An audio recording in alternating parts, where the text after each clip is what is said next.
Bonsoir, bienvenue à la Cité des Sciences et de l'Industrie. Je suis ravie de vous accueillir, plus nombreux encore que la semaine dernière, c'est super. Alors donc, on continue ce cycle consacré aux deux infinis. Donc, il vous est proposé en partenariat avec le laboratoire Astroparticules et Cosmologie d'IAPC du CNRS Université Paris Diderot, et aussi à l'occasion de la sortie du livre Passeport pour les deux infinis Paris chez Duno. Que vous pouvez consulter sur le meuble, vous procurer gratuitement pour les enseignants. Pour les autres, c'est une modique somme. Voilà. Alors, donc cet ouvrage est conçu comme un parcours pédagogique qui aborde donc d'un côté l'infiniment grand, de l'autre l'infiniment petit. Et donc les deux parcours se rejoignent sur la question des particules élémentaires, et donc question qui se place aujourd'hui au centre de la problématique des origines de l'univers. Alors la semaine dernière, nous avons exploré l'immensité du cosmos pour ceux qui étaient là, donc avec Jean-Loup Puget. Et ce soir, on va pénétrer au cœur de la matière en compagnie de Michel Davier. Bonsoir monsieur, merci d'être là. Donc vous êtes physicien, vous avez enseigné à l'université de Stanford et à l'université Paris-Sud à Orsay. Vous avez participé à de nombreuses expériences auprès des accélérateurs de haute énergie dans le monde, et en particulier pour tester avec précision les limites du modèle standard des interactions électrofaibles et fortes. Et vous êtes membre de l'Académie des sciences. Donc sans plus attendre, cap sur le monde des particules. Excellente conférence à tous.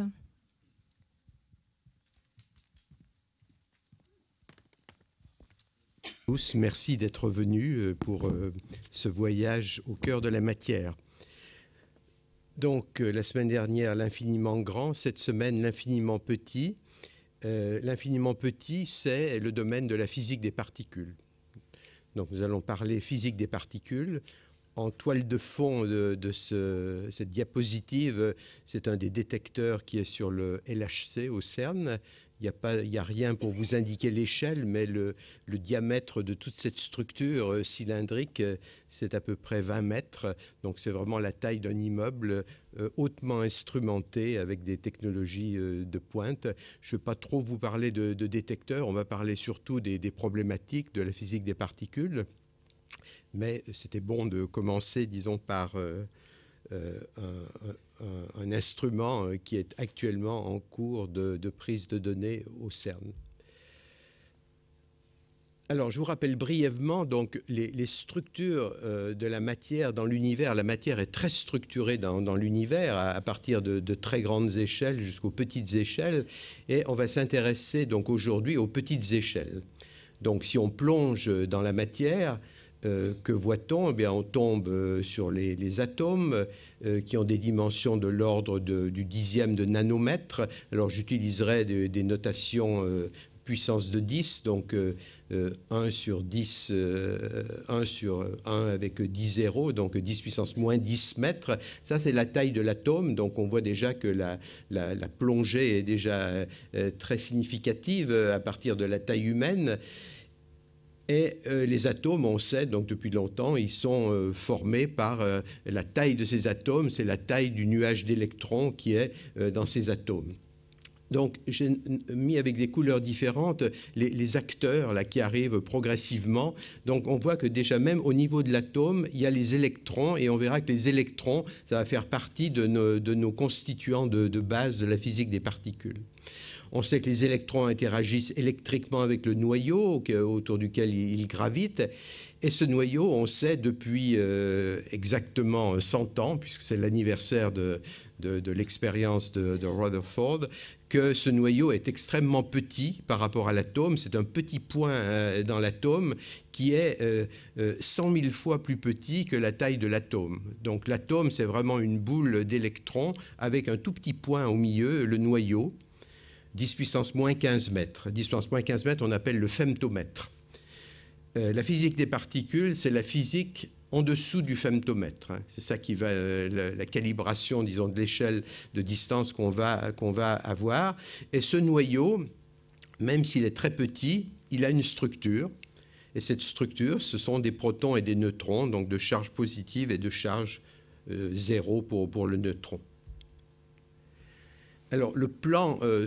un peu, c'est pas un plan strict, mais c'est, disons, un peu l'enchaînement logique des idées que je vais développer ici, c'est que la physique à l'échelle subnucléaire, donc en dessous du noyau, elle est décrite en termes de particules qui, pour ce que l'on sait jusqu'à aujourd'hui, sont élémentaires, qui sont les leptons et les quarks. Les quarks sont les constituants des protons, des neutrons et des particules à interaction forte en général, qu'on appelle les hadrons. On observe en fait 3 familles bien structurées de leptons et de quarks. Donc, tout ceci sera couvert. D'autre part, ces particules, entre elles, interagissent avec des forces fondamentales, des interactions fondamentales. Et à cette échelle, on verra qu'il y a 3 interactions fondamentales qui jouent le rôle de premier plan. Elles sont décrites du point de vue théorique par ce qu'on appelle, je ne passerai pas beaucoup de temps là-dessus, mais il faut connaître un peu le vocabulaire, on appelle des théories quantiques de jauge. C'est quantique parce que c'est à une échelle tellement petite, mais des théories de jauge, c'est quand même des théories assez spéciales, on en dira 2 mots un peu plus tard, qui sont bien testées expérimentalement à ce jour.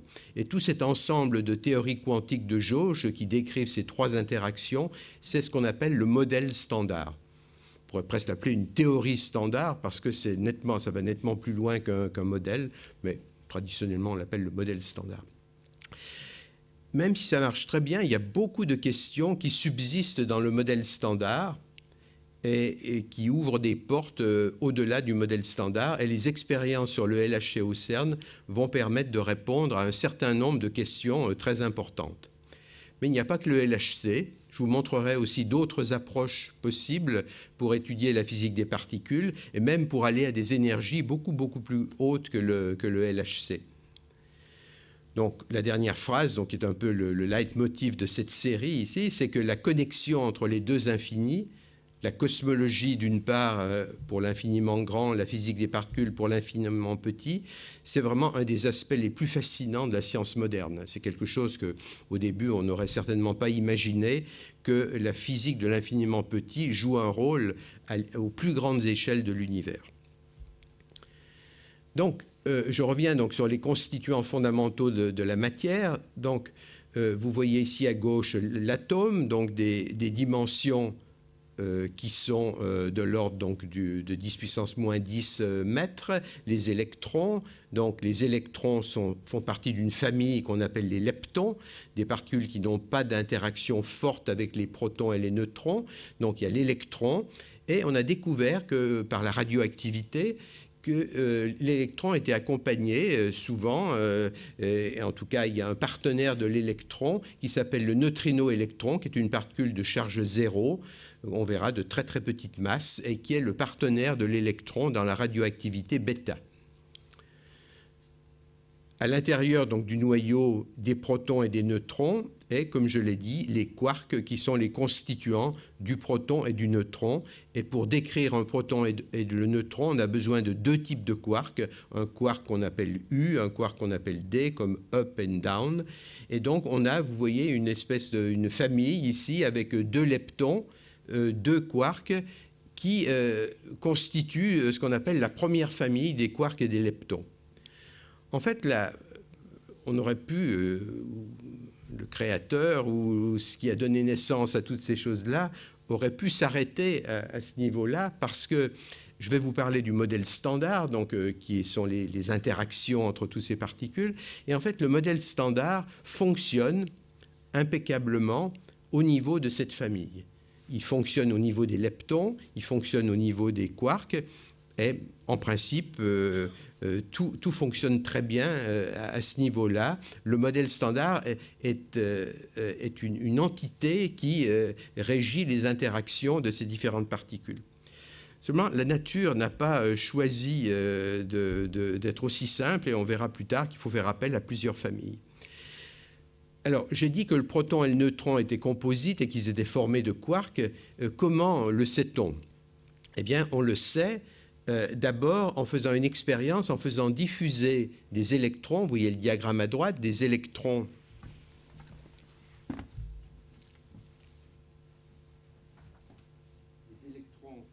arrivent, ici sont incidents sur une cible de protons ou de neutrons. Et ces électrons peuvent être diffusés par une diffusion électromagnétique. Le proton est chargé, l'électron est chargé, et donc ils peuvent s'attirer et produire une déviation du faisceau d'électrons.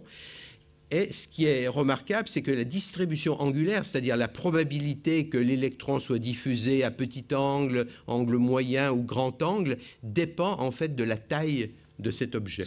C'est la même chose en optique avec la diffraction. Si vous faites de la diffraction de la lumière par un trou, eh bien, la distribution angulaire de la lumière qui sort, qui émerge de ce trou, qui est diffractée, eh bien, dépend de la taille du trou. Et plus le trou est petit, plus la lumière est diffractée à des angles grands. Et donc, en mesurant cette distribution angulaire, en fait, c'est l'expérience de Rutherford, en fait, à nouveau, cette fois avec un proton, qui fait qu'on peut en déduire la taille du proton. Le proton a une taille finie, et cette taille, elle est de l'ordre du femtomètre, 0,8 femtomètre. Et donc, on a ce premier résultat que les protons, et la même chose a été obtenue pour les neutrons, ont une taille. Alors, comment est réalisée cette taille? Bon, pour l'instant, on ne sait pas. On sait que c'est un objet qui a une taille. On sait donc que la charge et le magnétisme sont distribués à l'intérieur d'une sphère, en gros, qui a cette dimension. Enfin, ce n'est pas une sphère rigide, il y a une distribution avec des queues. Donc, dimension de l'ordre du femtomètre pour le proton et le neutron. Alors, on peut se demander, mais au fait, est-ce que l'électron lui-même a une taille? Alors, on peut faire la même expérience, on peut faire diffuser des électrons sur des électrons. Dans la matière, il y a plein d'électrons dans les atomes, donc en faisant arriver un faisceau d'électrons, on peut faire de la diffusion électron-électron, donne électron-électron, et regarder la distribution angulaire. Et on trouve que l'électron est ponctuel. Alors, ponctuel, évidemment, il aura peut-être une structure un jour à une certaine distance, mais avec le pouvoir de résolution qui est actuellement disponible dans les appareils de physique, et ce pouvoir de résolution, c'est environ 10-3 femtomètres, c'est-à-dire 1000 fois plus petit que la taille du proton. Donc, on sait que l'électron est plus petit que cette taille. Alors, maintenant, question, qu'est-ce qui donne la taille aux protons et aux neutrons ici, et pour étudier ça, il faut faire une diffusion qu'on appelle inélastique. On prend des électrons, ils diffusent, mais cette fois, le proton n'est pas éjecté, disons, pareil à lui-même, il reste intact, enfin, il reçoit une impulsion transverse importante, mais il reste intact. Ici, il se brise, et il se brise expérimentalement en produisant des hadrons, d'autres particules d'interaction forte. Mais ce qui est remarquable, c'est qu'on peut décrire, du point de vue théorique, cette diffusion comme en fait une somme de diffusion élastique sur des objets ponctuels qui sont à l'intérieur du proton. C'est-à-dire tout se passe comme si l'électron diffusait sur des objets ponctuels, exactement comme là il diffuse sur un proton qui a une structure, mais là l'objet n'a pas de structure. Et c'est une expérience qui a été faite donc, il y a à peu près 40 ans maintenant, qui a été interprétée par Feynman et qui a introduit cette notion donc, de constituant ponctuel à l'intérieur du proton et du neutron. Plus tard, ces partons ont été identifiés aux quarks de Gell-Mann que je vais décrire maintenant. Et donc, ces quarks sont des objets chargés électriquement à l'intérieur du proton, du neutron, et qui sont responsables de ce nuage qu'est le proton et le neutron. Alors on peut se poser la question maintenant, est-ce que ces quarks ont eux-mêmes une taille, une structure? On peut avancer d'une manière pratiquement sans fin dans la structure de la matière, et la réponse est qu'il n'y a aucun effet de taille des quarks jusqu'à des distances de l'ordre de 10-3 femtomètres, exactement comme l'électron.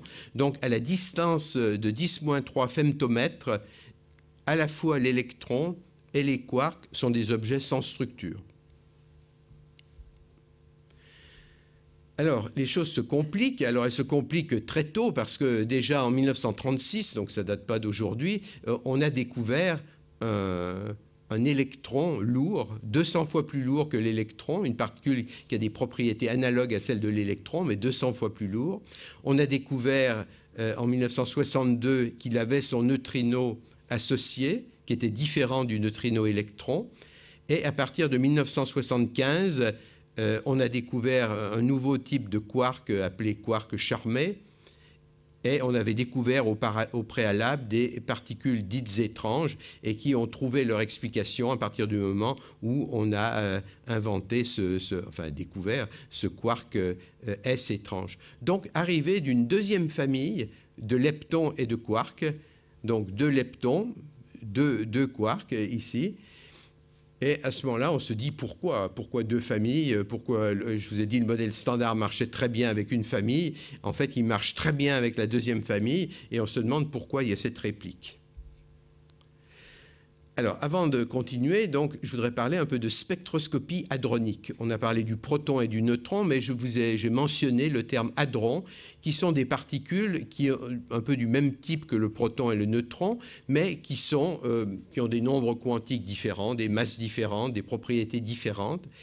Et on a trouvé plusieurs familles donc pour ces hadrons, avec des régularités dans les nombres quantiques, qui ont amené le physicien Gell-Mann à postuler une symétrie SU3. Alors bon, je vous fais grâce de la structure mathématique de cette symétrie SU3. C'est quelque chose qui ressemble à des rotations, mais pas dans l'espace ordinaire, dans l'espace de nombres quantiques qui sont plutôt liés à la charge ou plutôt liés à d'autres propriétés. Et cette symétrie SU3, il a été capable de ranger des hadrons dans des représentations de cette symétrie, on appelle des multiplets de cette symétrie. Et en allant plus loin, il s'est posé la question de la représentation fondamentale, celle qui a, disons, la plus petite dimension. Et en faisant cela, il a découvert, disons, des quarks U, D et S, qui sont, il y a trois types de quarks qui donnent naissance donc à SU3 ici, donc c'est la représentation fondamentale de SU3. C'est SU3 qu'on appelait SU3 de saveur. Alors bon, les physiciens ont toujours des noms très imagés pour désigner les propriétés. C'est des saveurs au même titre que la vanille, la framboise et des choses comme ça. Les quarks existent sous forme de trois saveurs qui sont mathématiquement, pour Gell-Mann, trois états propres, disons, qui ont des nombres quantiques bien déterminés, et les hadrons sont fabriqués à partir de ces quarks. Et les hadrons, donc, sont obtenus à partir de cette représentation fondamentale en faisant ce qu'on appelle donc mathématiquement des produits de représentation. Et il se trouve que ces quarks ont les bonnes propriétés pour expliquer la structure du proton et du neutron. Alors, du point de vue spectroscopique, on peut faire deux types d'assemblages. On peut faire des assemblages avec trois quarks ou on peut faire des assemblages avec un quark et un antiquark. Quand on prend trois quarks, on produit ce qu'on appelle des baryons, dont le proton et le neutron sont les prototypes. Donc, le proton, deux quarks U, un quark D. Le neutron, il suffit d'échanger les quarks U et les quarks D, deux quarks D et un quark U. Mais on peut aussi échanger à partir, par exemple, du proton, on peut changer un quark D en quark S, quark étrange, et on a un nouveau type de hadron qui s'appelle donc le sigma+. Donc, avec trois quarks, on obtient des baryons, donc des particules du même type que le proton et le neutron. Si maintenant on passe à des antiquarks, avec le proton en haut à droite, avec trois antiquarks, l'antiquark U, l'antiquark U à nouveau, l'antiquark D, on obtient un objet qui est l'antiproton, qui a été découvert donc, dans les années 50, il y a longtemps, et qui existe. C'est donc le prototype de l'antimatière. Les mésons sont formés de quarks et d'antiquarks, et on peut, par exemple, décrire une particule qui s'appelle le pi+, qui est formé d'un U et d'un D bar, d'un antiquark D. On peut faire un K- formé d'un anti-U et d'un S. Donc voilà toute cette spectroscopie qui est très foisonnante, avec beaucoup de particules, mais qui sont expliquées à partir de ces trois quarks. Alors, trois quarks, ça n'a pas été suffisant, puisque à partir de 1976, on a découvert une troisième famille, un troisième lepton d'abord, donc cette fois environ 4000 fois plus lourd que l'électron. Son neutrino associé, qui a été découvert il n'y a pas très longtemps, en 2000. Le quark top, qui a été découvert en 1994, et le quark B, qui avait été découvert un peu dans la foulée du lepton tau. Et donc, on a construit cette troisième famille de leptons et de quarks. Et à nouveau, le modèle standard fonctionne verticalement ici, sans qu'on comprenne pourquoi il y a 3 répliques.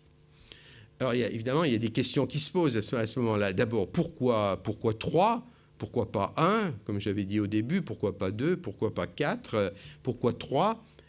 Et pourquoi y a-t-il ces répliques? Alors, il y a une première réponse qui a été apportée il y a une dizaine d'années au LEP. Au LEP, on a fait de l'annihilation entre positons et électrons, donc l'antiparticule de l'électron, positon, qui s'annihilait en donnant la résonance Z, qui est un des bosons vectoriels de l'interaction faible, comme on va le voir, et le Z peut se désintégrer dans toutes ces particules. Il peut se désintégrer dans des paires E plus E moins, mu plus mu moins, tau plus tau moins, neutrino, antineutrino, U bar, CC bar, TT bar. Ben non, pas TT bar, puisqu'il est trop lourd, il ne peut pas se désintégrer, mais tous les autres. Et donc, en regardant la résonance du Z, c'est une particule instable, en regardant en fonction de l'énergie, vous voyez ici l'énergie du LEP, de la paire E plus E moins, eh bien, magnifique courbe de résonance.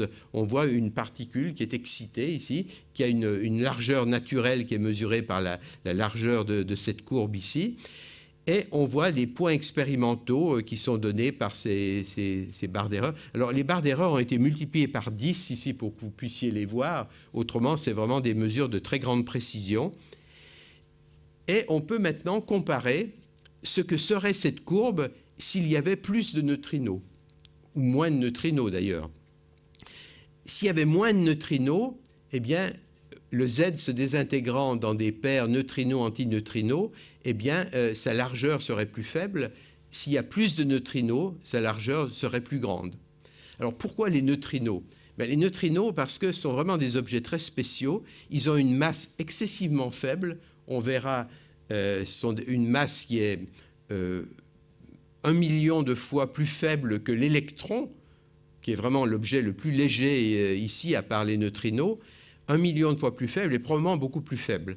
Donc, on se dit qu'en comptant le nombre de fois que le Z peut produire des neutrinos, c'est-à-dire combien de types de neutrinos sont présents dans la désintégration du Z, eh bien, on aura un bon indicateur, puisque le Z est très lourd, 100 fois 100 GeV, et ces neutrinos sont des électronvolts. Donc, on est en train de raisonner à 10 puissance moins 11 de la masse du Z. Donc, rien n'empêche le Z de se désintégrer dans autant de neutrinos que la nature voudrait bien nous produire. Et donc, l'expérience est faite et on compare cette courbe d'excitation de résonance à ce qu'on aurait avec 4 types de neutrinos. Le Z serait plus large, serait plus écrasé, avec 3 neutrinos et avec 2 neutrinos. Comme vous pouvez le voir, l'accord est parfait avec 3 neutrinos. Alors, j'ai oublié de dire une chose, la masse est très faible, mais les neutrinos n'interagissent excessivement peu avec la matière. Les neutrinos, par exemple, qui viennent des rayons cosmiques, leur probabilité d'interaction sur un diamètre de la Terre, c'est 1 sur 10 000, par exemple. Donc, les neutrinos n'interagissent pas dans nos détecteurs, ou alors il en faut des quantités astronomiques pour pouvoir voir des interactions. Donc, au LEP, ça n'était pas le cas. Et donc, ces neutrinos échappent à la détection, mais on peut quand même voir la largeur de la résonance et être sensible à leur nombre. Donc, 3 neutrinos et 3 familles de quarks. Alors maintenant, on se demande pourquoi 3 et en fait, la réponse est très courte, on ne sait pas. On ne sait pas, au jour d'aujourd'hui, pourquoi il y a 3 familles de leptons et de quarks. On ne le sait pas, mais il y a un secteur dans lequel ça nous arrange bien. Et c'est le secteur qui s'appelle la violation de CP. Alors, violation de CP, bon, C et P, ce sont des opérations de symétrie sur les particules. C, c'est ce qui fait passer d'une particule à une antiparticule, et P, c'est ce qui fait passer d'une particule qui va dans cette direction à une particule qui va dans la direction inverse. Renverse un vecteur, c'est l'opération, ce qu'on appelle parité, inversion d'espace. Et on sait que C et P sont des symétries qui sont très fortement violées dans l'interaction faible. C'est depuis 50 ans que la parité est violée dans l'interaction faible, que la conjugaison particule-antiparticule est aussi violée de manière maximale. Par contre, CP, le produit des deux, est conservé, jusqu'à ce qu'on ait découvert qu'en fait, il est faiblement violé dans l'interaction faible, beaucoup plus faible que l'interaction faible traditionnelle. Il y a un autre endroit où on a un indice sur la violation de CP, c'est l'antimatière dans l'univers. On sait que l'antimatière a dû être produite dans le Big Bang au même titre que la matière, mais tout ce qui nous entoure, les planètes, les galaxies, tout ce qu'on a pu explorer, sont en fait faits de matière. Et donc, où est passée l'antimatière? Donc l'antimatière, certainement, elle a disparu dans l'histoire de l'univers à cause d'un déséquilibre. Et pour avoir ce déséquilibre, il faut qu'il y ait violation de CP. C'est le physicien russe Sakharov qui avait inventé ce mécanisme pour rendre compte de la disparition de l'antimatière. En fait, il y a 3 conditions. L'une, c'est qu'il faut que cette symétrie CP soit brisée. Et l'autre, c'est qu'il faut que le proton, le nucléon, soit instable. On y reviendra. Donc, il est possible de rendre compte de CP en fait, avec 3 familles. Alors ça, c'est un mécanisme absolument fascinant qui a été inventé par d'abord Kabibo, mais enfin, il n'a pas vu la violation de CP. C'est Kobayashi Maskawa qui ont eu le prix Nobel il y a 3 ans pour ce mécanisme. Et pour que ce mécanisme fonctionne, il faut qu'il y ait au moins 3 familles. Avec 2 familles, ça ne marche pas. Avec 3 familles, ça marche. Alors, ça vient d'où? Je ne veux pas vous l'expliquer dans le détail, mais en fait, il s'agit d'un changement de base des quarks. Il y a des quarks qui sont des objets de l'interaction forte, et puis il y a des quarks qui interagissent dans l'interaction faible. Et on passe de l'un à l'autre par une transformation qui est l'équivalent d'une rotation, comme quand on fait tourner un vecteur, on ne change pas ses propriétés, mais ici, on ne change pas ces quarks, on les fait passer d'une base dans une autre, mais cette opération de rotation, elle est basée sur une matrice. Et si cette matrice est dans un espace de 2 par 2, c'est une matrice qui est réelle. Si c'est 3 par 3, c'est une matrice qui devient complexe. On montre que c'est une matrice unitaire qui fait intervenir un changement complexe, et c'est ça qui fait cette violation de CP. Et il se trouve que ça a été vérifié expérimentalement récemment dans ce qu'on appelle les usines AB. Trop vite. Les usines AB. Parce qu'on peut considérer que cette matrice donc, que je décrivais ici, elle est formée finalement, vous pouvez visualiser ça comme des vecteurs, d'autres personnes pourront visualiser ça comme une partie réelle et une partie imaginaire. Et en fait, quand on prend 3 éléments de cette matrice, eh bien, on a en général un triangle, c'est-à-dire qu'on a 3 vecteurs qui se ferment dans un triangle, et on peut regarder donc si ce triangle existe, et en fait s'il n'y avait pas violation de CP, le triangle serait plat, c'est-à-dire qu'on partirait d'un vecteur, un autre vecteur, et on reviendrait au même point avec un triangle plat. Et en mesurant les côtés de ce triangle, ce sont les mesures ici dans le plan donc, de ces 2 quantités, en mesurant les côtés de ce triangle, eh bien, on peut conclure que la nature choisit d'être dans ce petit haricot, petit pois, là, ici, qui est ici, en mesurant les 3 côtés d'un triangle. Vous voyez qu'il y a une intersection entre des bandes, et ces bandes ont le bon goût de se couper dans cette région. Avec les usines AB, on a pu mesurer les angles, c'est-à-dire que cette fois, on mesure les angles du triangle. Donc, vous voyez qu'il y a un angle ici au sommet de ce triangle qui est mesuré avec une très grande précision, et il a le bon goût de passer par le haricot précédent ici. Un autre angle, c'est cette espèce de croissant de lune là, que vous avez ici, c'est ce qu'on appelle Phi2 ici, ce croissant de lune ici, qui a aussi le bon goût de se croiser à cet endroit-là. Et finalement, donc, ces 3 générations de quarks, c'est exactement ce qu'il nous faut pour expliquer la violation de CP. Donc c'est un résultat quand même spectaculaire, et d'ailleurs il a valu le prix Nobel aux théoriciens qui avaient proposé ce modèle pour la violation de CP. Alors maintenant, les 4 interactions fondamentales, donc la gravitation, l'interaction faible, l'interaction électromagnétique, l'interaction forte. J'ai dit qu'au niveau quantique, en fait, il n'y a que 3 interactions qui jouent vraiment un rôle important. Si vous regardez la force d'interaction entre 2 protons à l'intérieur d'un noyau, à une distance de l'ordre du femtomètre, eh bien, la gravitation, c'est 10 puissance moins 40 par rapport à l'interaction forte. L'interaction faible 10-8, mais même l'interaction faible, qui est vraiment de très petite taille par rapport à l'interaction forte, elle est à 10 puissance 32 ordre de grandeur de l'interaction de la gravitation. Donc on travaille en physique des particules, jusqu'à preuve du contraire, uniquement avec ces interactions faibles, électromagnétiques et fortes, et on décrit ces interactions comme des échanges de quanta, donc des ondes qui sont échangées entre les particules qui interagissent, qu'on décrit par des champs, et ces champs sont associés à des bosons. Donc pour l'interaction électromagnétique, c'est le photon, le boson du champ électromagnétique. Pour l'interaction faible, ce sont les bosons Z et W. Pour l'interaction forte, c'est le gluon. Donc là, c'est un tableau maintenant récapitulatif de nos 3 familles de constituants qui sont là, et puis des 4 interactions fondamentales, dont 3 décrivent le monde au niveau microscopique. Donc, un peu le tableau de famille donc des particules. Donc, je vais passer ce transparent qui n'apporte pas grand-chose pour l'instant. Et donc, la première théorie que l'on connaît très bien, c'est la théorie électromagnétique quantique. Cette théorie, donc, on connaît au niveau classique, c'est l'électromagnétisme, propagation des ondes électromagnétiques, des champs électriques et magnétiques. Ces ondes se propagent dans le vide à la vitesse de la lumière, qui correspond au fait que le photon, qui est le boson associé à ces champs, est une particule de masse nulle, qui va à la vitesse de la lumière.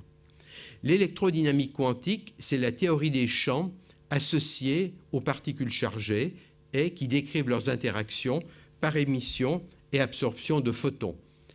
Donc, il y a un personnage important ici qui est Dirac, qui a donc décrit pour la première fois les électrons et leurs antiparticules sous forme relativiste. L'échange de photons, c'est vraiment l'électromagnétisme au travail. Et la personne qui a joué un rôle colossal là-dedans, c'est Feynman, qui nous a permis de visualiser ces interactions, mais aussi de les calculer. Donc, vous voyez ici ce qu'on appelle un diagramme de Feynman, un électron incident, un électron diffusé, un autre électron incident, un électron diffusé, échange d'un photon virtuel, et vous pouvez visualiser ce diagramme comme une diffusion électron-électron donne électron-électron en faisant circuler le temps du bas jusqu'en haut. Mais vous pouvez aussi le visualiser horizontalement. À ce moment-là, l'électron qui part devient un positon qui arrive, et donc dans ce cas-là, c'est une annihilation E plus E-, donc un électron qui s'annihile avec un positon en faisant un photon de très haute masse virtuel qui se redésintègre, si on veut, entre guillemets, en un électron et un positon, ou d'autres particules d'ailleurs. La théorie de l'interaction forte au niveau quantique et au niveau des quarks, c'est ce qu'on appelle la chromodynamique quantique. C'est une théorie qui est conceptuellement très proche de l'électrodynamique quantique. Ce n'est pas une théorie qui est liée aux charges électriques des objets, c'est lié à leur charge forte. Alors, leur charge forte, on donne un nom de couleur. Bon, c'est encore un nom qui ne veut rien dire au point de vue pratique, hein. Les quarks n'ont pas une couleur réelle. On n'a jamais vu des quarks, d'ailleurs. Mais ils existent sous 3 états de charge forte que, d'une manière, disons, imagée, on utilise la couleur. Donc, il y a des quarks qui ont une charge forte correspondant à, disons, une couleur. Et l'idée de la couleur est assez bienvenue parce que lorsqu'on met ces quarks dans des hadrons, eh bien, en fait, c'est 3 couleurs qui se mélangent pour former quelque chose qui est blanc. Et donc, les hadrons qu'on observe dans la nature sont des objets qui ne sont pas colorés, sont des objets qu'on appelle des singulets de couleur, alors que les quarks sont colorés. Et les gluons qui sont échangés entre eux sont aussi colorés. Tous ces objets ont des charges fortes. Donc, cette construction théorique est la théorie fondamentale de l'interaction forte, qui s'appelle la chromodynamique quantique, donc pour reprendre cette image de couleur, donc au lieu d'avoir la charge, on a la charge forte de couleur. C'est une théorie de jauge qui est basée sur un groupe de symétrie qui est SU3. Alors, c'est le même groupe mathématique que le SU3 que je vous ai montré avant, qui était un SU3 de saveur, mais du point de vue de la physique, ça n'a strictement rien à voir. Dans le premier cas, le groupe SU3 était le groupe dont la représentation fondamentale était le quark U, le quark D, le quark S, un triplet de 3 types de quarks. Cette symétrie de jauge et cette théorie de jauge SU3 de couleur, elle s'applique pour tous les quarks individuellement. Par exemple, le quark U interagit avec un quark U parce qu'ils sont chargés avec une charge forte. Et donc, cette symétrie, il se trouve que c'est le même groupe, ce groupe mathématique a beaucoup de succès en physique des particules, mais c'est vraiment basé sur des charges fortes qui n'ont rien à voir avec les 3 types de quarks que j'ai énoncés précédemment. Donc, de la même manière que des électrons interagissent entre eux en échangeant un photon, des quarks, par exemple un quark U, peut interagir avec un quark U, tous les deux colorés avec une interaction forte par l'intermédiaire d'un gluon, et c'est ce qu'on appelle la chromodynamique quantique. Alors, ces quarks, est-ce qu'on peut les voir à l'état libre? Eh bien, la réponse est que jusqu'à maintenant, non. Ils sont confinés dans les hadrons. On a des quarks, donc UD, UD bar dans d'autres particules.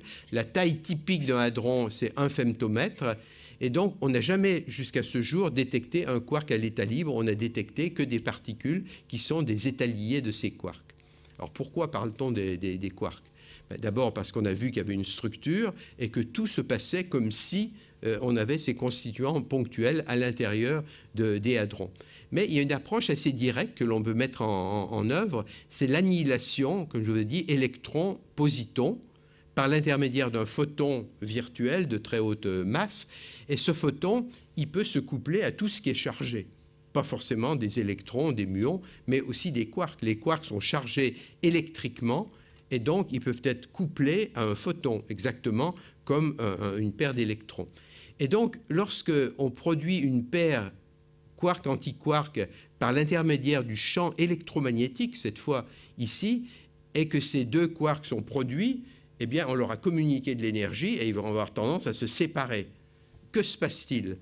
Est-ce qu'on va voir arriver dans le détecteur un quark d'un côté, un antiquark de l'autre?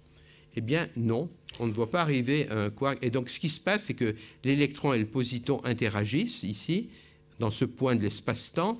On est dans le centre de masse, d'ailleurs, c'est comme ça que l'expérience est faite. Et donc, le quark et l'antiquark s'éloignent avec une vitesse importante, ils ont une énergie importante ici. Et que voit-on dans le détecteur? Eh bien, on voit des hadrons.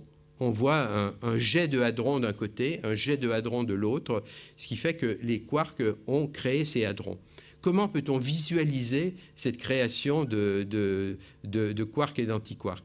Eh bien, imaginez ici donc le quark et l'antiquark qui sont produits ici, et entre les deux, il y a un champ de couleurs, de chromodynamique quantique extrêmement important. Maintenant, ils ont été produits par l'interaction électromagnétique, mais maintenant, ils sont tout seuls ici, et ils se séparent, et donc, entre eux, il y a une force forte, extrêmement importante.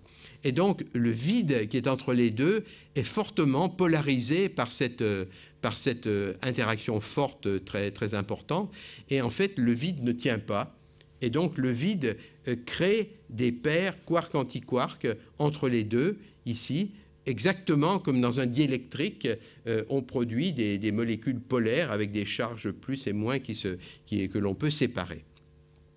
Eh bien, et donc, le quark s'en va, l'antiquark s'en va, mais entre les deux ici, création d'une paire quark-antiquark.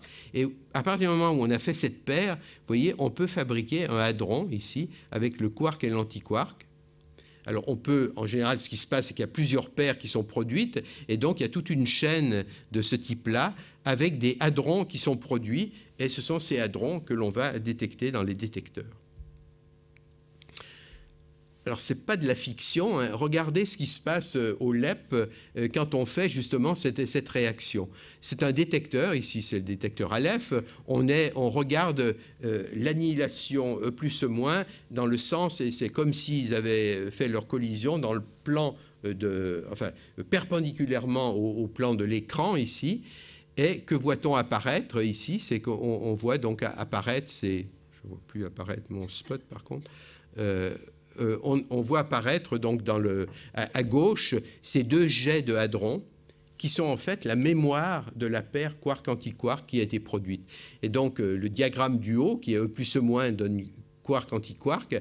Dans un détecteur, ça donne exactement ces deux jets.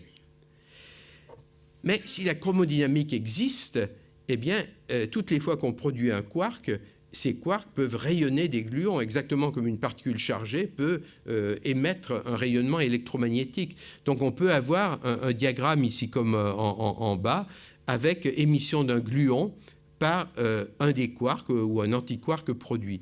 Et ce gluon, il va aussi donner un jet de hadron.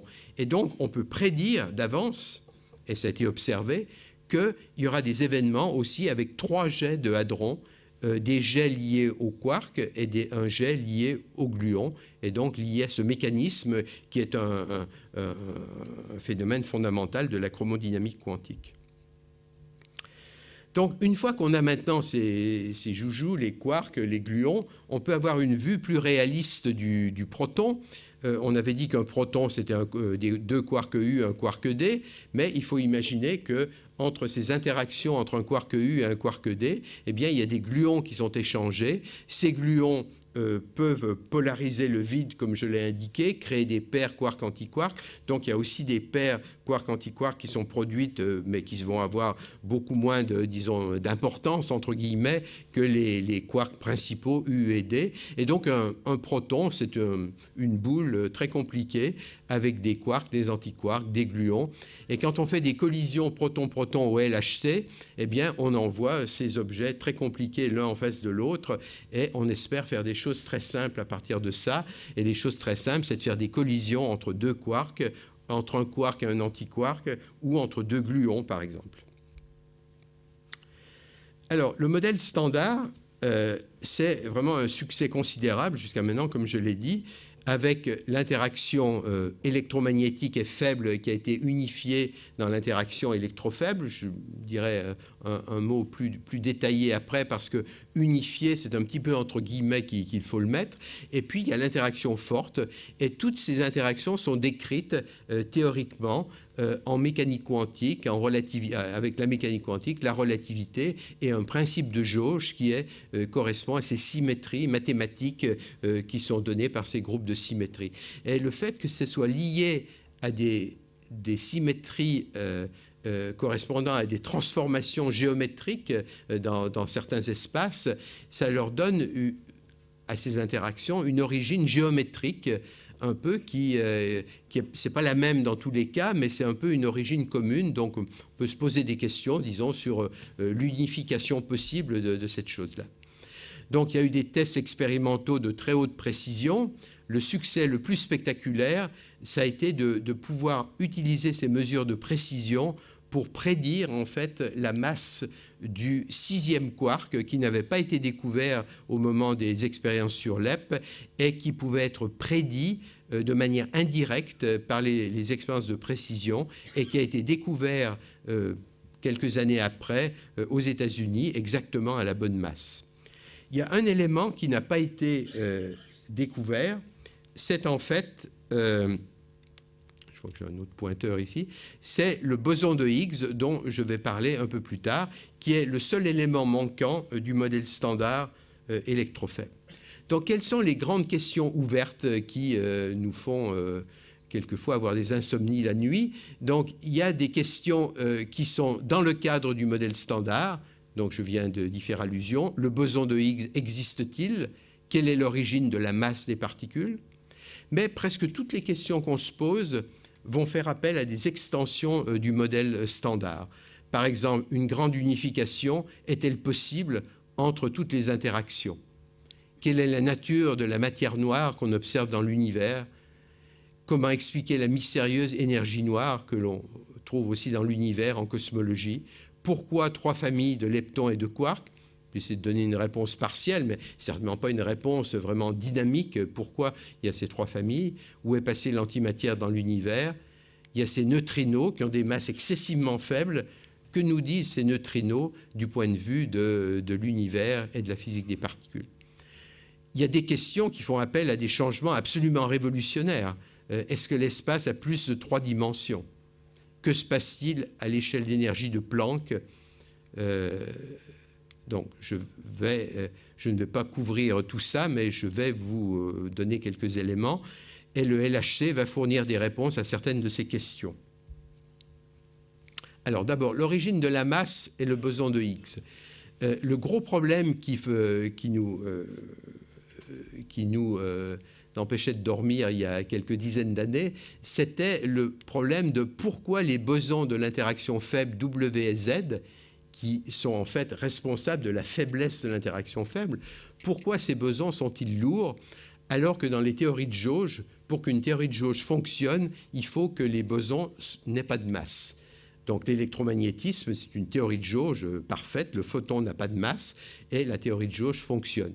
Par contre, W et Z sont très lourds et donc c'est une très mauvaise nouvelle pour les théories de jauge. Mais quelqu'un a inventé le mécanisme de brisure de symétrie de jauge, en particulier M. Higgs, en introduisant un nouveau champ qui fait une brisure spontanée de symétrie. Alors, je ne peux pas refaire le séminaire que j'avais fait dans ce même auditorium il y a 4 ans. Il y avait une conférence ici et on m'avait demandé de faire un livre après là-dessus. Donc ce livre, il existe toujours, Enquête sur le boson de Higgs, donc vous pouvez avoir des détails là-dessus.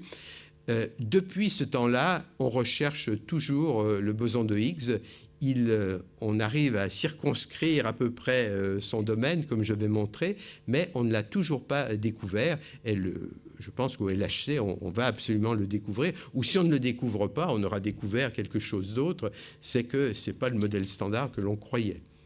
Donc, actuellement, il y a 2 approches pour ce boson de Higgs. Je vais montrer ça plutôt ici. Alors, c'est un schéma un petit peu compliqué. En abscisse, ici, c'est la masse du boson de Higgs. Vous voyez, 50 GeV, 100 GeV, 300 GeV ici. Et il y a 2 types d'approches pour ce problème. Il y a une approche qui est une approche indirecte. C'est ce qu'on appelle la compatibilité entre les mesures de précision et la théorie. Alors, elle est mesurée par cette courbe. Ici, je suis daltonien, alors excusez-moi si je... vert ou jaune, je ne peux pas vous garantir, mais enfin, il y a la courbe bien colorée ici. C'est une espèce de parabole ici qui montre la compatibilité, où doit se trouver le boson de Higgs pour être compatible entre les mesures de précision et la théorie. Et la courbe la plus récente, qu'on a publiée il y a 1 mois à peine ici, c'est la courbe noire qui est légèrement décalée, mais qui a à peu près la même forme ici. Elle nous dit que les mesures indirectes nous disent que la masse du Higgs doit être à peu près à 100 GeV, mais avec un écart standard qui est mesuré par cette ligne en pointillé à 1 ici. Donc en gros, il est entre 70 et 130 ici. Mais si on veut vraiment être très prudent, on va à 2 écarts standards et on va jusqu'à 170 GeV et on descend ici. Donc voilà où doit se trouver le boson de Higgs si les mesures qu'on a faites ou si le modèle standard est compatible avec les mesures que l'on a faites. Mais on l'a aussi cherché de manière directe. Et on l'a cherché au LEP et il n'est pas dans cette région jusqu'ici. Donc la valeur la plus probable, elle est exclue par les recherches directes que l'on a faites, mais on reste dans une région quand même intéressante. À 1 écart standard, le boson de Higgs pourrait juste être ici au tournant. Là. Il y a une autre expérience qui a exclu, c'est une expérience aux États-Unis, le Tevatron, qui a exclu dans cette bande. Donc le Higgs est soit ici, probablement pas là parce que ça serait vraiment très très loin du modèle standard, donc vraisemblablement dans cette bande ici, entre 115 GeV et 160 GeV. L'avenir le dira probablement sous peu. L'autre question que je voudrais vous présenter, c'est l'unification des forces fondamentales. Alors, l'unification des forces fondamentales, c'est un problème passionnant parce qu'on a déjà réussi ce qu'on appelle l'unification électrofaible. Alors, en fait, ce n'est pas une vraie unification.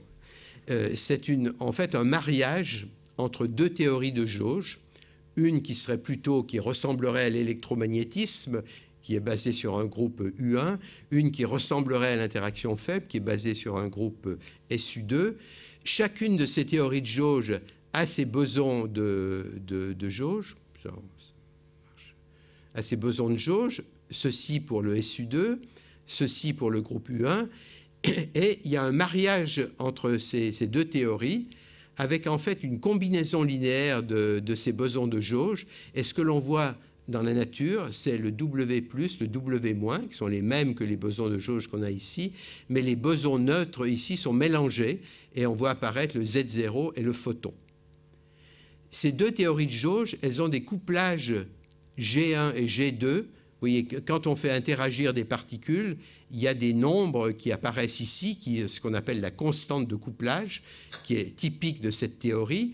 Et donc, il y a une constante de couplage pour G1, pour U1, et une constante de couplage pour SU2. On les a mesurées, elles sont proches, 0,017, 0,033, il y a un facteur 2 près, mais enfin, elles ne sont pas identiques. Donc, ce n'est pas une vraie unification. Et puis, il y a l'interaction forte aussi. L'interaction forte, il y a le groupe SU3, et lui, on a aussi mesuré sa constante de couplage ici, 0,12, donc beaucoup plus grand que les autres. Donc, question, peut-on vraiment espérer unifier ces interactions? Alors, il y a un phénomène qui intervient, dont j'ai déjà parlé, qui est la polarisation du vide, les fluctuations quantiques lorsqu'un photon se propage, ou lorsqu'un Z0 se propage, ou qu'un W se propage. Et donc, ils peuvent fluctuer en créant des paires particules-antiparticules. J'ai dit que c'est l'analogue quantique de la polarisation d'un diélectrique. Lorsqu'on met une substance isolante dans un condensateur, eh bien, il y a des polarisations des molécules à l'intérieur du diélectrique. Et donc, on peut en fait inclure les effets de cette polarisation dans une redéfinition de la charge, de la constante de couplage. Et à ce moment-là, la constante, donc entre guillemets, elle dépend de l'échelle d'énergie considérée. Alors vous allez me dire, c'est bien compliqué ça, une constante qui n'est plus constante, mais est-ce que on voit réellement ça dans la nature? Eh bien, je vais vous montrer que oui, ça a été mesuré très précisément pour justement la chromodynamique quantique, où on a ce coefficient alpha 3 qui mesure la constante entre guillemets de couplage, et ici on a l'échelle d'énergie, c'est une échelle logarithmique, hein, 1 GeV, 10 GeV, 100 GeV, et on l'a mesuré précisément à deux endroits. D'abord ici, avec les désintégrations du lepton-tau, où on a pu mesurer cette constante de couplage avec une bonne précision à une échelle de l'ordre de 2 GeV, et on l'a mesuré à un deuxième endroit, très précisément, c'est sur le Z0 ici, avec une valeur très précise ici. Et ce que l'on peut faire, c'est qu'on peut prendre la constante de couplage qui est mesurée ici, utiliser QCD, la chromodynamique quantique, et tout est prédit. À partir de ce moment-là, elle prédit que la constante de couplage doit décroître et elle doit passer ici. Et vous voyez que ça marche excessivement bien. La constante de couplage ici, elle peut prédire exactement ce qui se passe ici, et elle a décru d'un facteur 3. Donc, cette décroissance des constantes de couplage effectives, c'est quelque chose qu'on a observé. Alors, on peut, enhardi par ce succès, on peut regarder ce qui se passe avec les trois constantes de couplage, et on regarde ce qui se passe en fonction de l'échelle d'énergie. Alors là, on y va très fort. Là, c'est très basse énergie, 10 puissance 5 GeV, 10 puissance 10 GeV, 10 puissance 15 GeV. Et on fait évoluer ces constantes de couplage. Et donc, celle que je vous avais montrée, qui était mesurée très bien, eh bien, c'était la courbe que je vous ai montrée ici. Alors, c'est 1 sur alpha, donc en fait, au lieu de descendre, ça monte. Et donc, on voit que la constante de l'interaction forte, ici, elle décroît, enfin 1 sur alpha augmente, et les autres, celle-ci décroît, et celle-là croît, et on voit qu'elles ne sont pas loin de se rencontrer à une échelle d'énergie qui est de l'ordre de 10 puissance 14, 10 puissance 15 GeV. Donc, s'il y a unification, c'est vraiment très loin, à des échelles d'énergie qui sont vraiment très loin. Mais ce n'est pas parfait. Vous voyez que ça ne se croise pas parfaitement. Mais bon, il y a une extrapolation absolument fabuleuse ici. Hein. On fait une hypothèse ici, c'est qu'il n'y a pas de nouvelle physique entre 100 GeV et 10 puissance 15 GeV. Mon expérience et la vôtre en physique, c'est que quand on franchit 12 ordres de grandeur, en général, il se passe des choses, mais bon, c'est remarquable que même s'il ne se passe rien, il y a une unification qui est annoncée ici. Alors, si on fait mieux que ça, on introduit quelque chose qui est la supersymétrie, qui est au-delà du modèle standard. Donc là, on introduit des nouvelles particules, des nouvelles interactions. Eh bien, on peut évidemment les faire converger excessivement bien. Évidemment, on a des paramètres supplémentaires. Et les choses se passent à 10 puissance 16 GeV, ce qui est seulement un facteur 1000 de la constante de Planck, de la masse de Planck, où la gravitation devient quantique. Alors, question, est-ce qu'on peut expérimenter à 10 puissance 15 GeV? Alors, c'est certainement pas avec des accélérateurs qu'on peut construire, puisque le LHC, il fait 7 TeV. Donc, 7 TeV, ça représente un TeV, c'est 10 puissance 12 GeV. Donc, on est encore, excusez-moi, 10 puissance 3 GeV. Donc, 10 puissance 15 GeV, on est encore excessivement loin. Alors, il se trouve qu'il y a un processus qui peut nous approcher de cette chose-là. Alors, je voudrais juste mentionner aussi les rayons cosmiques. Hein. Il y a des rayons cosmiques qui viennent, mais ils sont limités à 10 puissance 10 GeV par deux phénomènes. Une part, ça devient très très rare, donc au-delà de 5-10 puissance 10, il faut des détecteurs monstrueux. Il y a une expérience en Amérique du Sud qui couvre la taille d'un département français avec des détecteurs, un certain nombre de détecteurs, et qui observent les grandes gerbes cosmiques. Mais ça va jusqu'à 10 puissance 10 GeV, 10 puissance 11 GeV, mais pas 10 puissance 15 GeV. Donc, il n'y a pas d'espoir de ce point de vue-là. Il y a même une coupure naturelle avec le rayonnement fossile à 3 degrés K, dont vous a parlé Jean-Loup Puget la semaine dernière, qui fait qu'on ne peut même pas voir des rayons cosmiques plus loin que cette zone. Donc, que se passe-t-il dans la région d'unification? Dans la région d'unification, si on unifie toutes les interactions, eh bien, les quarks deviennent...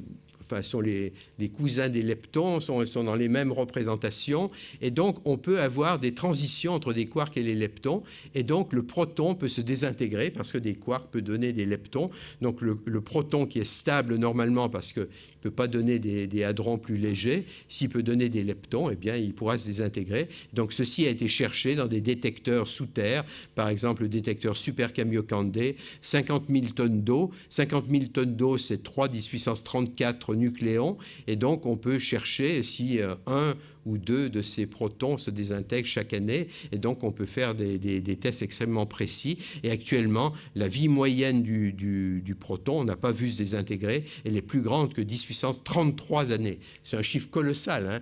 La stabilité du proton, 10 puissance 33 années au moins, alors que l'échelle d'unification, donc enfin, ça nous emmènerait à l'échelle d'unification. Déjà, 10 puissance 33, c'est 10 puissance 15 GeV. Donc, on est déjà à l'échelle d'unification. Et d'ailleurs, cette limite ici a permis de tuer déjà des modèles de grande unification. Donc, ce n'est pas une plaisanterie. Je vous mets l'âge de l'univers pour vous rappeler ici, 1,4 10 puissance 10 années. Donc, le proton nous enterrera tous. Je vais passer ça, je vais juste simplement dire que les neutrinos, c'est aussi une approche extrêmement importante pour la physique des particules. Il y a des neutrinos qui viennent du Soleil, il y a des neutrinos qui viennent des rayons cosmiques. Tout ceci a donné des résultats absolument prodigieux, puisque dans la dernière décennie, on a mis en évidence des masses pour les neutrinos. En fait, on ne connaît pas la masse des neutrinos. On ne connaît pas la masse absolue des neutrinos, mais on sait qu'ils ont une masse parce qu'on a mesuré des différences de masse. Les oscillations de neutrinos ont prouvé qu'il y avait des différences de masse, et donc on sait qu'ils ont une masse, mais on ne connaît pas cette échelle de masse, mais elle est tellement petite que ça pointe vers des phénomènes certainement très intéressants. Et paradoxalement, le fait que cette masse soit très petite, ça pointe vers des énergies très très grandes qui sont en fait pas très loin de la grande unification. Donc les neutrinos sont aussi des messagers de la grande unification. Une autre approche que je voudrais donner pour terminer, et je conclurai, c'est l'approche de la très haute précision. On peut aussi atteindre des hautes énergies, atteindre des nouveaux phénomènes en faisant des mesures d'une très très haute précision. Et je voudrais vous donner donc ici un exemple, c'est le moment magnétique des leptons, le moment magnétique de l'électron. Donc, il y a des expériences qui se font depuis très longtemps d'ailleurs, mais récemment, ça a été remesuré de manière excessivement précise. Donc, ces expériences, elles piègent un électron unique, je dis bien, dans un petit piège donc avec des champs électromagnétiques. Donc, c'est une expérience qui tient sur la table ici, là, et on piège cet électron pendant 6 mois, et puis on observe les transitions qui correspondent au retournement du spin de l'électron, par exemple, ou aux différentes excitations radiales de cet électron. Et on peut mesurer son moment magnétique. Et en fait, ce qu'on mesure, ce n'est pas son moment magnétique, c'est ce qu'on appelle l'anomalie magnétique, c'est-à-dire le fait que le moment magnétique de l'électron, il est prédit par la théorie de Dirac. Et Dirac prédit que connaissant la charge de l'électron, on connaît le moment magnétique de l'électron. Et donc, le rapport gyromagnétique, qui est le rapport entre le moment magnétique et le spin, est prédit comme étant ce rapport égal à 2, avec des unités bien choisies, par Dirac. Et en fait, quand c'est mesuré, on trouve que ça dévie de cette quantité d'environ 10-3, c'est-à-dire qu'au lieu que G-2 soit égal à 1, il est égal à 1,001. Et donc ça, c'était un triomphe de l'électrodynamique quantique, mais l'électrodynamique quantique a progressé, les mesures aussi, et actuellement, on a mesuré tous ces chiffres significatifs ici, jusqu'à 73, avec une erreur de 28 sur ces 2 derniers chiffres ici. Donc vous voyez, c'est une expérience d'une précision absolument colossale. Et la théorie de l'électrodynamique quantique, qui est censée prédire cette chose-là, avec tous les ordres supérieurs de la théorie, eh bien, prédit 181,13 ici, avec une erreur de 85, et donc l'écart, c'est moins 4 plus ou moins 9, donc avec une précision de 10 moins 12 ici, 13 même, eh bien, il y a un accord avec l'électrodynamique quantique. Donc c'est vraiment prodigieux, mais il n'y a pas de déviation. Si on s'adresse maintenant au muon, le muon est beaucoup plus intéressant parce que sa masse, pourquoi j'ai mis, non, j'ai oublié 100 ici, la masse du muon est 200 fois plus grande que la masse de l'électron, et donc il permet d'accéder à des interactions au-delà de l'électrodynamique quantique, et donc la mesure est un peu moins précise, la théorie aussi, mais on est aujourd'hui avec un écart, ici à peu près 4 écarts standards, entre la théorie et la mesure. Ça pourrait provenir de nouvelles particules. Il faut voir que cet écart, si on veut l'expliquer avec de la supersymétrie, ça pourrait être expliqué avec des particules qui ont à peu près 400 GeV. Donc c'est vraiment une sensibilité extrême, donc c'est quelque chose qu'on regarde de très très près, et le LHC nous permettra évidemment de couvrir ça de manière directe. Donc les perspectives, je vous ai montré donc un très bon accord avec le modèle standard. Le programme en cours du LHC va apporter des réponses cruciales, confirmation ou non du mécanisme de Higgs. Vous voyez que le créneau était maintenant assez étroit. Phénomènes indiquant une nouvelle physique qui nous mettront sur la voie au-delà du modèle standard. Peut-être des résultats plus surprenants encore, dimension de l'espace plus grande que 3. Et je vous rappelle, donc, le LHC nous fait remonter le temps dans l'histoire de l'univers. Et donc, paradoxalement peut-être, l'infiniment petit est peut-être la clé de l'infiniment grand. Mais je crois que c'est à peu près le titre de la conférence de la semaine prochaine. Merci.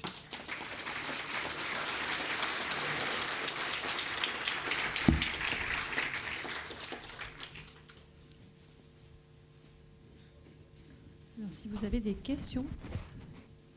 Micro. Beaucoup de questions.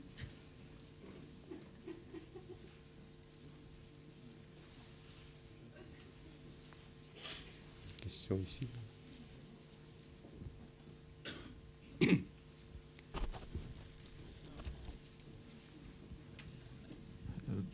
Bonsoir. Si vous n'avez pas parlé de la théorie des cordes, est-ce faute de temps simplement ou par incrédulité? Et deuxième question, pouvez-vous rappeler la notion de gravitation ou de gravité quantique et qu'est-ce qui manque pour avoir une véritable théorie à ce sujet? Alors, je n'ai pas parlé des cordes tout à fait sciemment. D'abord parce que la théorie des cordes est une idée parmi d'autres. Elle est extrêmement populaire chez les physiciens théoriciens. Elle a, du point de vue théorique, des avantages certains, justement dans l'optique de l'unification avec la gravitation, mais elle est totalement déconnectée pour l'instant de l'expérience. Son pouvoir prédictif est très limité, et il y a un pouvoir prédictif, mais qui est... le pouvoir prédictif numéro 1, c'est qu'il y aura de la nouvelle physique qui va intervenir. Il y a des versions plus favorables que d'autres, où la jonction avec la gravitation n'attend pas la masse de Planck, mais peut se faire à des énergies beaucoup plus basses. Ça fait partie des choses que j'avais mis dans les dimensions supplémentaires de l'espace. Donc, il y a des idées, mais je pense qu'il faut attendre d'avoir vu des indications. Je crois qu'il y a une grande déconnexion.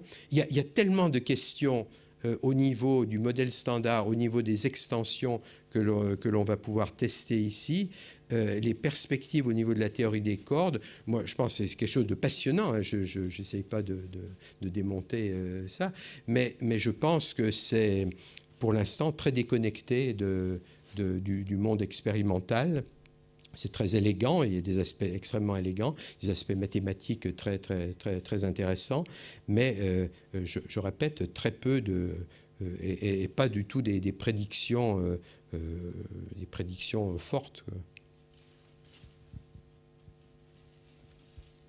Mais je pense que la question sera beaucoup mieux posée à l'orateur de la semaine prochaine, qui lui, va vous décrire peut-être une vision théorique beaucoup plus large.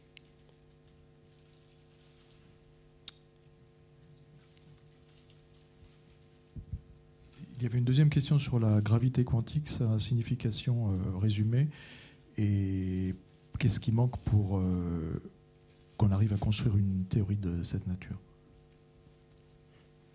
Bon, ce n'est pas du tout le sujet de mon exposé, hein. Je regrette. La gravité quantique, c'est l'exposé de la semaine. Bon, je pense que ça a été très bien programmé par la cité ici.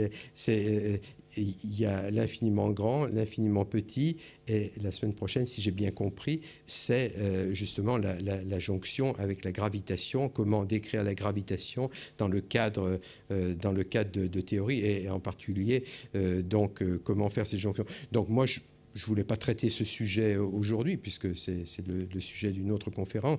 Donc, j'ai sciemment laissé de côté la gravité quantique, que vous avez vu ici, parce que pour l'instant, la gravitation n'a strictement aucun impact sur la phénoménologie de la physique des particules telle qu'on la pratique actuellement. Et donc, enfin, moi, je veux bien discuter avec vous après, mais je pense que c'est pas correct, disons, je veux dire, c'est le sujet de la semaine prochaine. Je botte en touche. Ah, je n'ai pas parlé de l'antimatière. Enfin, j'en ai parlé. Alors, celle de l'univers. Alors, les conditions le modèle standard cosmologique, c'est le Big Bang. Et dans le Big Bang, il y a autant de matière que d'antimatière au départ. Donc, il faut que cette matière... il n'y a que deux solutions possibles. Soit la matière et l'antimatière se sont séparées géographiquement. Il n'y a pas d'indication dans l'univers que ça soit le cas. il y aurait sans doute des régions où il y aurait des galaxies qui rencontreraient des antigalaxies. Ça sera absolument prodigieux comme explosion. Donc la version habituelle de l'évolution de l'univers, c'est donc qu'il y a eu une disparition de l'antimatière. Pour faire cette disparition de l'antimatière, il faut, Sakharov a étudié ce problème-là il y a très très longtemps. Il faut 3 conditions. Il y a une condition, disons, d'équilibre sur laquelle je passe, et une condition de violation de CP, qui est une violation de cette symétrie matière-antimatière, et désintégration du nucléon. Si on a ces 2 conditions, on peut faire évoluer l'univers, et donc ce qui va se passer, c'est qu'il y aura une asymétrie entre la matière et l'antimatière du fait de la violation de CP, et cette asymétrie, en fait, elle va s'amplifier. Et il faut qu'il y ait à un moment donné une brisure spontanée, il y aura une fluctuation dans un sens, et à ce moment-là, la quantité minoritaire va disparaître progressivement, et donc on sera dans un univers uniquement de matière ou d'antimatière, mais c'est une question de convention. Et j'ai parlé de violation de CP. Ici, je vous ai montré une magnifique confirmation de la violation de CP telle qu'elle est décrite dans le modèle standard. Donc, je profite de votre question ici pour dire que ça permet de comprendre ce qui se passe dans le modèle standard. 3 générations, violation de CP. On comprend très bien la violation de CP au niveau des particules. Si on applique ça au niveau de l'univers, ce n'est pas suffisant, malheureusement. C'est-à-dire que ce niveau de violation de CP n'est pas suffisant pour expliquer l'évolution de la matière et de l'antimatière dans l'univers. Donc il y a beaucoup de modèles, c'est un domaine en pleine effervescence, donc il y a différentes idées qui circulent, c'est un domaine très ouvert, mais je suis content que vous posiez la question, je ne voulais pas laisser l'impression qu'on a compris la violation de CP qui s'applique à l'univers. C'est la même chose, la violation de CP, c'est la même symétrie. Mais ça veut dire qu'il y a une autre source de violation de CP, vraisemblablement. Il y a une autre source de violation de CP pour expliquer l'évolution de la matière dans l'univers. Tout à l'heure, vous avez parlé d'une expérience où, ici, à droite. Où? Ah, là-bas, oui, d'accord. C'est pas grave, vous m'entendez. Vous avez parlé d'une expérience où deux électrons se rencontrent et puis deux quarks s'éloignent de diamètre dans 2 directions différentes. Et puis il y a dans le vide 2 autres antiquarks qui se créent. Est-ce que ça veut dire qu'il y a tout le temps qu'on refait cette expérience, il y a des nouvelles quarks qui sont créés et qui sont là éternellement, ou est-ce que ces quarks partent après? Alors, je ne suis pas très sûr de bien comprendre votre question, mais donc, la question que vous posez, c'est lorsque le quark et l'antiquark se séparent, et donc que le vide se polarise et qu'on crée des paires quark-antiquark. Ces paires, elles sont créées à partir du vide, donc ce sont... tous ces quarks sont produits de manière aléatoire. Donc, si on pourrait produire une paire SS bar ou UU bar ou DD bar ou CC bar.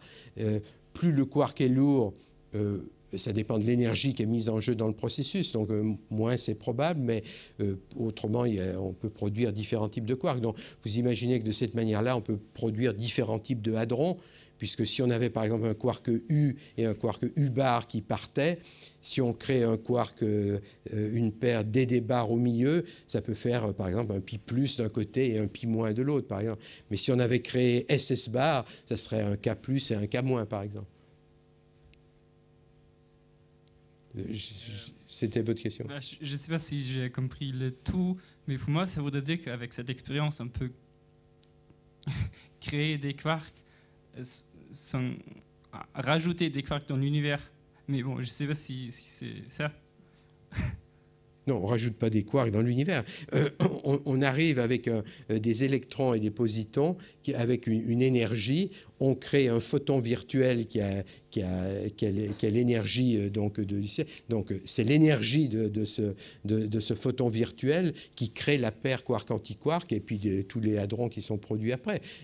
L'énergie est conservée et on a créé ces quarks à partir de la collision E plus E moins. D'accord ? Merci.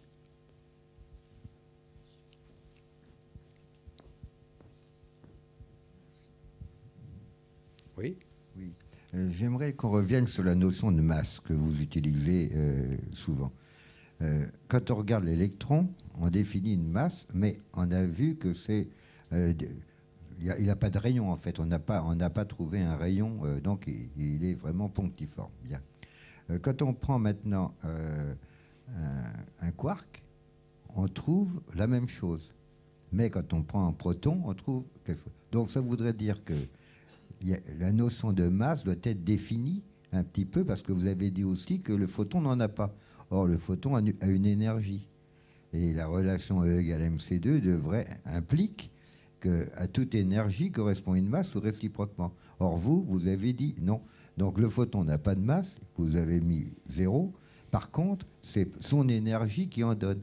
Alors il faudrait définir, je pense, bien définir ce que vous appelez masse. Alors le plus troublant aussi, c'est que quand on prend des photons, des électrons par exemple, ou des protons, on trouve toujours la même masse. Donc il y a quelque chose, si vous voulez, un petit peu, qu'est-ce que c'est que cette masse? Le neutrino, vous dites qu'il n'en a pas. Oui, il est très faible, 1/1000 de l'énergie de l'électron. Alors qu'est-ce que c'est que cette affaire de masse, si vous voulez? En gros, comment on voit la masse? Voilà. Comment on voit la masse? La masse d'un électron, c'est une quantité mesurable. La masse d'un quark, ce n'est pas une quantité mesurable. Parce que comme on n'a jamais vu de quark à l'état libre, on ne peut pas mesurer la masse d'un quark.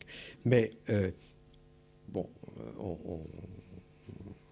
on parle quand même de quarks lourds. Bon, parce qu'ils interviennent dans des hadrons qui sont beaucoup plus lourds. Si je compare par exemple un pi plus et un k plus, le k plus est beaucoup plus lourd que le pi plus.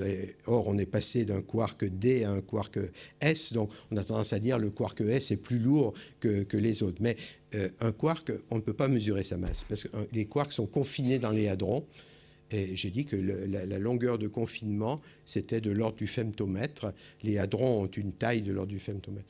Bon, la masse d'un objet composite, c'est compliqué. On dit que l'origine de la masse, c'est le phénomène de Higgs. Dans le modèle standard, c'est le mécanisme de Higgs qui donne la masse aux objets fondamentaux. Ça, c'est le dogme. On n'a pas découvert encore le boson de Higgs, mais c'est le dogme. Donc, par contre, le modèle standard ne nous dit pas quelle est la masse des objets. La masse de l'électron, ça ne sort pas de la théorie. La masse de l'électron, c'est quelque chose qui a été mesuré, c'est 0,511 MeV, et ça a été mesuré dans des expériences où on peut mesurer la masse de l'électron. Par contre, et la masse du mu est de 100 fois plus lourde, on peut aussi la mesurer. Bon, donc ces masses-là, elles sont mises à la main dans le modèle standard. Et on a un mécanisme de Higgs qui permet de comprendre comment ces masses sont produites, c'est-à-dire que par exemple, pour les bosons, j'ai dit que les théories de jauge ne supporteraient pas d'avoir une masse pour ces particules échangées qui soit différente de 0. Le principe d'invariance de jauge exige qu'on ait ça. Donc, il faut... donc, si vous voulez, dans la théorie, cette masse, elle n'est pas là au départ. Ce n'est pas possible de la mettre. Bon, le mécanisme de Higgs permet de trouver une théorie qui est toujours symétrique, mais dans lequel il y a une brisure de symétrie. C'est-à-dire qu'il y a deux minima dans le potentiel, pour simplifier, et donc la nature doit choisir l'un ou l'autre, et à partir du moment où elle a choisi, la symétrie est brisée. Donc ces masses apparaissent, mais ce sont des paramètres libres. La théorie ne nous dit pas que un quark doit avoir telle masse, même qu'un W doit avoir telle masse. Tout ceci est enfin, si le W, il y a des relations à l'intérieur du modèle standard entre les masses des W et des Z, mais il y a des paramètres, en tout cas pour les fermions de matière, ce sont des paramètres libres.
Les seuls objets dans lesquels on n'est pas très à l'aise, je dois dire, surtout pour expliquer comme ça en public, c'est la masse d'objets qu'on ne peut pas détecter en tant qu'objet, c'est-à-dire les quarks.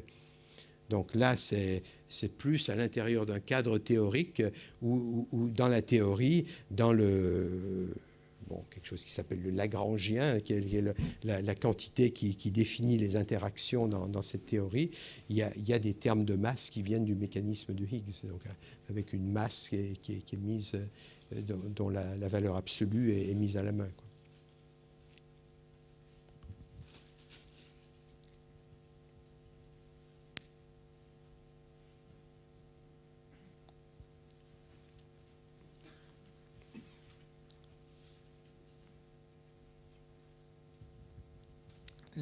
Alors, vous avez dit que l'état du vide à l'intérieur du proton est différent par rapport à l'extérieur du proton.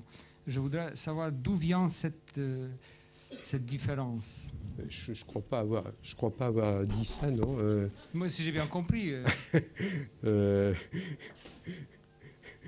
vide, c'est des endroits où il n'y a pas de particules. Donc, si on est à l'intérieur d'un proton, ce que j'ai dit, c'est qu'à l'intérieur d'un proton, c'était affreusement compliqué, parce qu'il y a les trois quarks, disons, qu'on appelle les quarks de valence, les quarks UUD, et puis il y a des gluons, et puis les gluons, quand ils se propagent, quand ils sont échangés entre deux quarks, ils peuvent créer des paires quarks-antiquarks qui sont créés, réabsorbés. Donc, si vous prenez la photo d'un proton à un moment donné, et c'est exactement ce qui est fait dans les expériences de collision, parce que lorsque deux objets comme ça rentrent l'un dans l'autre et interagissent, c'est à l'instant de la collision, c'est le contenu en quark et en gluon, mais c'est très compliqué, quoi. Alors, qu'est-ce qu'est le vide là-dedans et pas le vide là-dedans lorsqu'un gluon est échangé entre deux quarks, il peut fluctuer. On appelle ça la polarisation du vide, mais c'est un gluon qui crée une paire qui est réabsorbée. D'après le principe d'incertitude, c'est possible, hein. Dans ce sens-là, on crée cette paire dans le vide à l'intérieur du proton, mais bon... C'est-à-dire le vide à l'intérieur du proton se polariserait du point de vue des interactions fortes, et ça, oui. Ça donnerait cet effet, c'est ça? Ah oui, oui. Merci.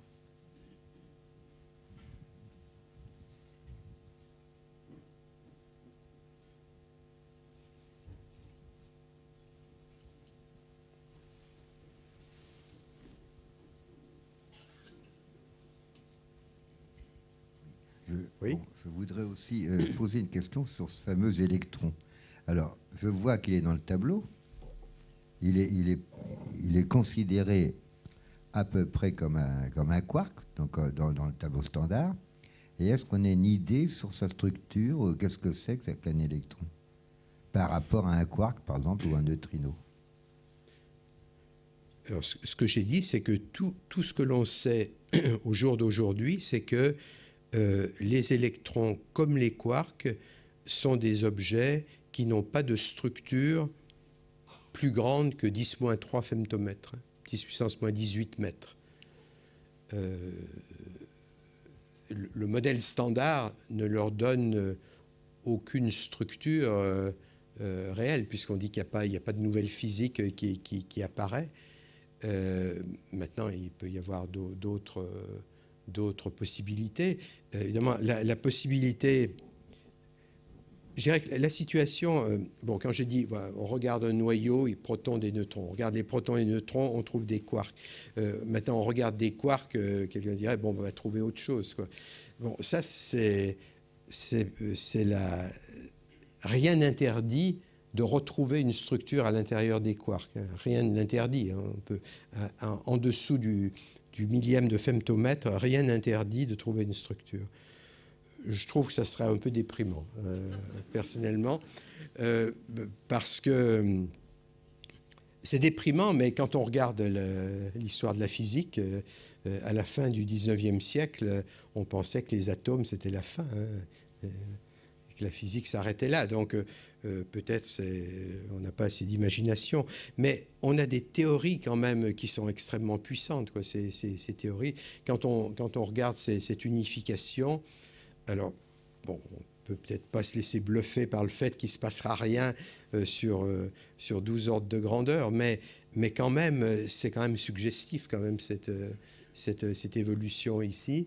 Donc, on a quand même un peu l'impression qu'on tient les constituants élémentaires, mais il pourra y avoir une grosse surprise qui va tomber à un moment. Hein. Je dirais qu'il y a des raisons, disons, dans un cadre théorique pour penser cela, mais c'est encore possible d'avoir des choses plus compliquées. Mais ça serait un peu horrible de recommencer, quoi, parce que finalement... surtout que pour aller plus loin, enfin, on va tomber devant un problème pratique monstrueux, c'est que le LHC, c'est quand même une machine très importante, 27 km de circonférence. On a des idées pour une autre machine à un horizon plus lointain, mais qui n'ira pas tellement plus haut en énergie, mais une machine E+E-, mais cette fois des collisionneurs linéaires. Mais ça dépendra de la physique qui est trouvée au LHC. Si la physique le mérite, quoi, ou si on trouve vraiment des choses intéressantes, il y a moyen d'aller un peu plus loin. Mais on n'ira pas très très loin. Il y a des gens qui pensent à de nouveaux types d'accélérateurs. Ça, c'est certainement dans le futur. Il faudra inventer de nouvelles techniques d'accélération. Il y a des techniques avec des lasers, des plasmas. C'est encore très loin de fournir des outils, mais enfin, ce sera une manière d'avancer possible. Mais si on devait recommencer avec un nouveau, si on a fini encore une spirale et qu'on retrouve une nouvelle structure, ça va être un peu décourageant du point de vue expérimental, quoi. Décourageant au sens où on va être, enfin, frustrant, quoi. Oui. Alors, est-ce qu'il faut arrêter la connaissance à partir d'un moment Jusqu'à maintenant, ça vaut encore le coup. Enfin, je pense qu'il y a des très belles choses. Oui, n'y voyez pas d'ironie, mais est-ce que c'est pour ne pas être déprimé que quand vous atteignez le millième de femtomètre, vous abandonnez l'unité de mesure d'espace pour vous concentrer uniquement sur des mesures d'énergie? Parce que la plupart du temps, enfin, tout le monde l'a entendu, vous dites une masse et vous l'exprimez en électronvolts. Or, l'électronvolt, c'est une mesure d'énergie. Vous exprimez une masse en mesure d'énergie. Par contre, vous dites que les hadrons ont une taille, on peut parler de taille, à ce moment-là, on est dans l'espace, de l'ordre du femtomètre. Et vous venez d'ajouter, si on atteint le millième de femtomètre, alors là, c'est plus la peine d'insister, on n'est plus dans l'espace, on est uniquement dans l'énergie. C'est-à-dire on n'utilise plus de mesures d'espace, on n'utilise plus que des mesures d'énergie, comme si la particule devenait ponctiforme, comme l'a dit un monsieur tout à l'heure. Mais est-ce que ça a un sens, ponctiforme? Non. Voilà. Non, je pense que là, c'est pas correct ce que vous dites. Bon, je suis peut-être été trop rapide à certains moments sur les unités et les choses comme ça. Bon, on a une fâcheuse tendance dans ce domaine de la physique à faire c égale 1, la vitesse de la lumière. Et donc, quand on fait E égale mc2, ça fait E égale m. Et donc, on utilise les mêmes unités pour l'énergie et pour la masse. Mais c'est un choix, hein, je veux dire, c'est pas... donc, quand on dit la masse en électronvolts, c'est parce qu'on a fait c égale 1. Mais vous pouvez rétablir... on peut la calculer en kilos, hein, si vous voulez, hein, mais c'est tellement plus parlant en unité d'énergie.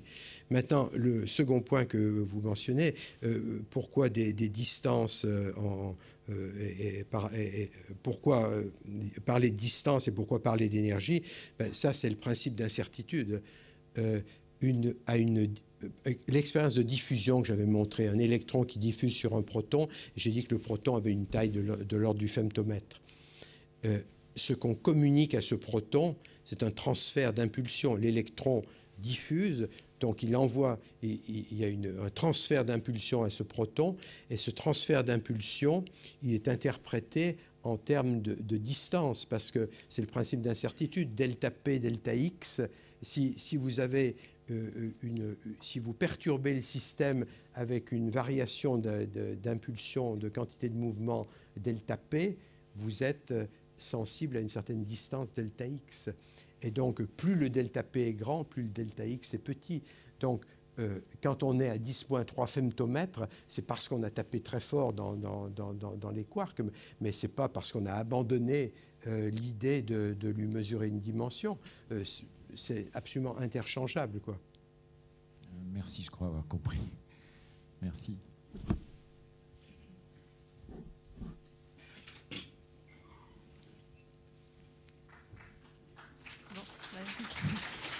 Merci beaucoup.